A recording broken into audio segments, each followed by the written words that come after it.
What's up, beauties? It's Lindsay. Welcome back to my channel. Happy New Year's Eve. I hope you guys stay safe tonight, but have a lot of fun. I've got one last hair and makeup tutorial for you guys for 2019, so let's get into it. So today's hair is from Ririhair. I've got a two-tone unit today, though, girl. Look at it. Ooh.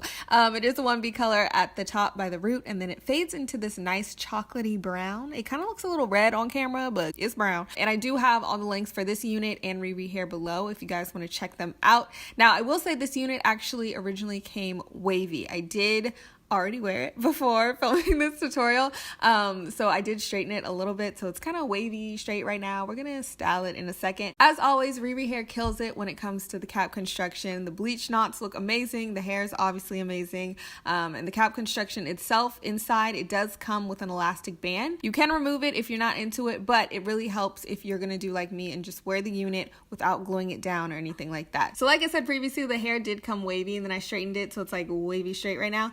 But we are going to straighten the full unit. Before doing that, I am going to take my wave spray, say that 5 times fast, and this is normally if you are wanting to achieve like the beach waves or like fresh out the shower, like, ooh, I didn't do my hair, but we look good and wavy. But I like doing this even when I'm straightening the hair because I think it makes it look a little bit sleeker. So I am just going to spray all over the unit with that spray, and then taking my InStyler tool, I am just going to use that to straighten all over the hair. As I'm straightening, you guys can see a better transition of the 1B color into that chocolate brown. And that's another thing Ririhair is really good at. Even with the blonde units, it's like not a straight line, you know, it's not a blunt color change. It's very gradual and it looks really, really pretty. So shout out to them, or shout out to the wig colorist on their team because they do a really good job with that. All right, so once the hair is all straightened, I'm next going in with my Lovely Bees Edge Control, and I'm going to use that to lay down these flyaways.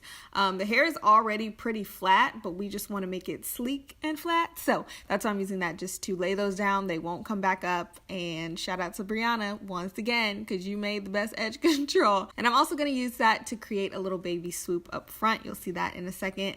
Now, I was originally going to leave the unit long like this. It is between 20 and 22 inches, so it's fairly long, but your girl got a little scissor happy, and I was like, you know what, let's trim it. Let's trim it a little bit. I did want to add a couple front layers in it. I also wanted to just shorten the length overall, so just using my scissors, I'm just going in to create a couple layers in the front, a few in the back. You can't really see it, but I did a few in the back, and just the length overall, you can see the difference now. So it was long.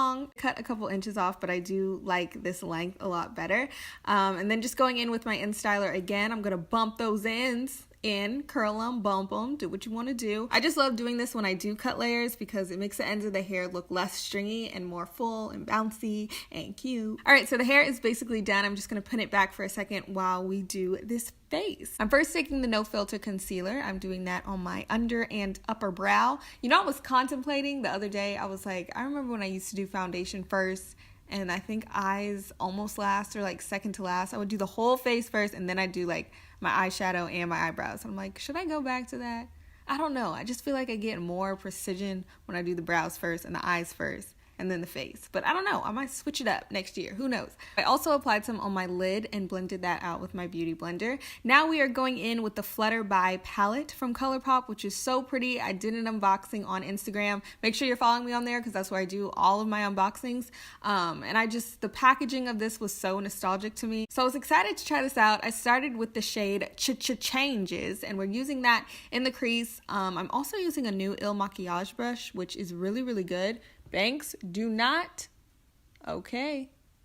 He almost got it. Yeah, I'm using that in the crease. Next, I went in with Float On, which is that darker brown shade in the bottom right corner. And I used that on my outer crease. I thought I wanted to just keep it this dark, but then I was like, let's go a little bit darker, make it a little bit more dramatic. So after the Float On, I actually went into their Nudes palette and chose the black shade. It's just a flat black. And I used that on the outer parts as well. This is also one of my favorite brushes to do this with if you have smaller eyes, or even if you have bigger eyes. I feel like if you're doing any type of outer color and you need something really precise, this little Laura Mercier brush is perfect for achieving that. So I did add a little bit of concealer on my lids, just add a little cut crease, and then we're going back into the Flutterby palette, and I'm using Mariposa first. This was such a pretty color. It's weird because it's like a matte shade but with shimmer on top. It's not a shimmery shade, it's not like a wet look, but it's like matte with shimmer. I don't know how to explain it, but I like it. And I'm just applying that on the majority of the lid space. Once that's all packed in, I'm going in with Just Imagine on the inner parts of my eyes,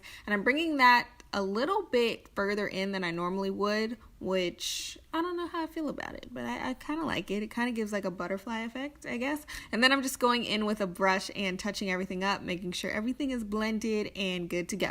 So I did add some lashes, and now I'm gonna go into foundation. For foundation today, I am using the Mented Sticks. I'm using two colors, the T10 and the T30.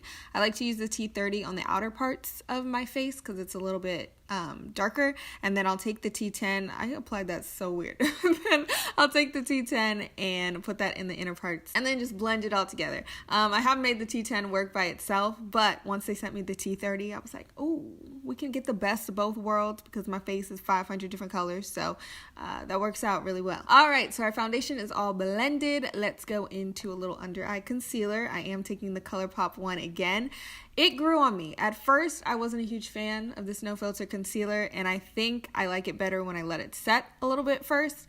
I was just going in and blending it right away because I didn't know how it would set well. So yeah, when I put it on, I let it set for a little bit, and then I'll blend it out with my beauty blender.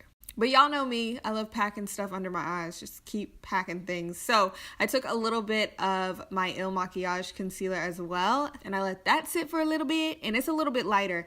So I just put it on that very inner part by my nose. Now while that's still wet and before it creases, I am going in with some Mented setting powder. I'm sorry I didn't show you guys, but I am using the light tan setting powder under my eyes. That takes all the shine away and everything looks super flawless, girl. You need it in your life. Now we're going in with a little bit of a lighter setting powder. This is from Beauty Bakery. I don't use this a lot because it is super light, but in these colder winter months it seems to work better because I'm not as tan, obviously. So I like using a little bit of that. And then we're going to go in and contour. I'm using Prime Beauty's Bronzer today, which always gives the perfect bronzy contour. If you don't want anything muddy looking, this is your go-to. And then I also took a little bit of my Hoola Caramel, I was about to say coconut, caramel bronzer just on top of that. And then for blush, we've got ColourPop again. I'm using that over the Hoola bronzer and up by the sides of my face, kind of by my eye area. I love that this kind of goes with my background, but this is also a really pretty blush if you're doing like the no foundation thing too. If you just want a soft hint of rosiness, this is your blush. All right, so going under the eyes, I'm taking some more of Float On, which is the dark brown that I used on my outer corners. And then I am gonna sweep on some, was it Sunflare? No, I think it was more of Just Imagine. And I use that on the inner parts. Now moving into highlight, I love this highlighter because I love the like big mirror on it. So this is what I've been doing my makeup in the whole time. But this is Champagne Bubbles from ColourPop, and I'm using that on my cheeks, on my nose, on my eyebrow, kind of everywhere. I think I put a little on my chin and forehead as well. And then I'm going in with a little bit of mascara on my bottom lashes. Now moving into lips, I'm going in with my Mented lip pencil in Foxy. I'm just not really overlining, actually. I don't think I did. Yeah, I just kind of traced my actual lip shape. And this is really pretty by itself. Again, if you want that natural look, no makeup look, like your lip color but better, really pretty. But I did go in with a lip gloss from the ColourPop and Karuchi collection and just applied that on top. Once that's done, you can use some setting spray, and that is the completed look. So I hope you guys enjoyed it. I hope you guys have a happy new year and happy 2020. I'm sending blessings your way. I've got all of Ririhair's links in the description box below, so be sure to check those out. If you're new here, don't forget to subscribe and turn on the bell notifications, and I'll see you guys in my next video. Bye, y'all.